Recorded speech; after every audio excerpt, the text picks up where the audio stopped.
我讀書嘅時候咧，唔係讀得咁好，因為我唔係一個傳統嘅小朋友啦。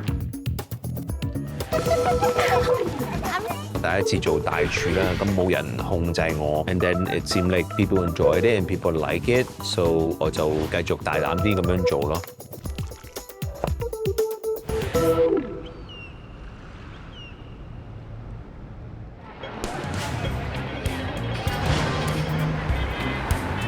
香港係一個寸金尺土嘅地方，租金係極貴，所以佢俾你失敗或者佢俾機會你嘅時間好短。同埋香港人係好直接㗎，好食就好食，唔好食就唔好食㗎啦。你會見到啲餐廳係又執又開又開又執咁樣，係因為有時佢真係俾一次機會你要做好準備，你要知道自己要講一個咩故事。我要做一樣其他人未做過嘅嘢。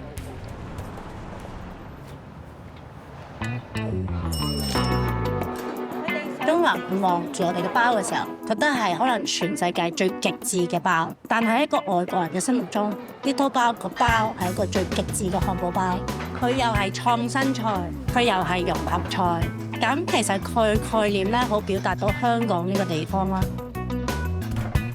然後我哋整咗一個我哋 Little Bao嘅包，咁我哋希望係軟熟彈牙，有紮實同埋口感，加咗牛奶包嗰個湯種嘅元素入去呢個饅頭入。每一日嘅全香港湯好少新鮮生黃雞嘅，咁我哋攞咗個雞髀咧，就做咗呢個雞包嘅雞肋。咁我哋好簡單就做咗個美式嘅炸法，就係粉、蛋粉做個鬆脆嘅炸雞方法啦。然後我哋用咗個鎮江醋做咗個燒汁，上邊再做咗個花椒沙律醬嘅沙律。咁呢個咧就係我哋個中式三黃炸雞包啦。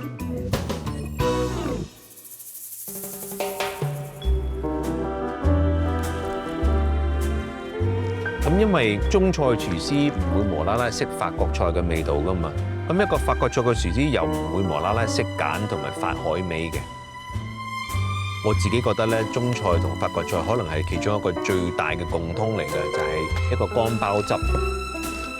好多時嘅包汁咧，都會最尾係埋一個生粉嚟買個芡。咁我哋西餐就好少會真係咁樣做噶嘛，所以就用中菜包汁裏邊嘅傳統材料，但係我哋用翻西式嘅思想嚟推翻一個乾包汁出嚟，咁就冇埋芡嘅。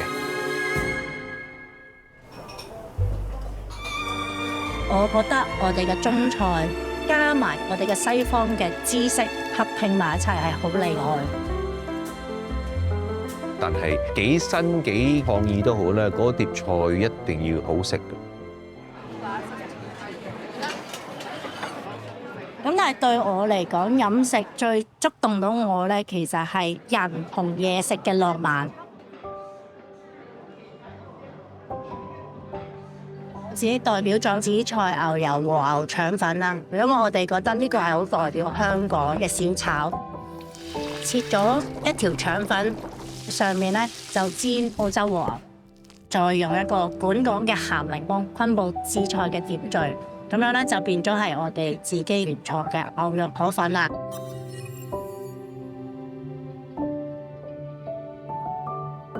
其實鹹魚白菜咧係香港好出名嘅林子祥嘅一首歌嚟嘅，咁叫分分鐘需要你。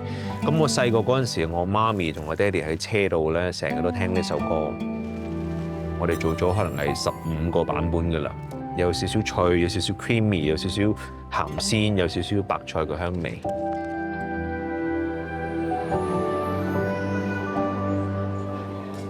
咁去創作嘅時候，係因為一個文化越發達，其實應該要有好多不同嘅表達。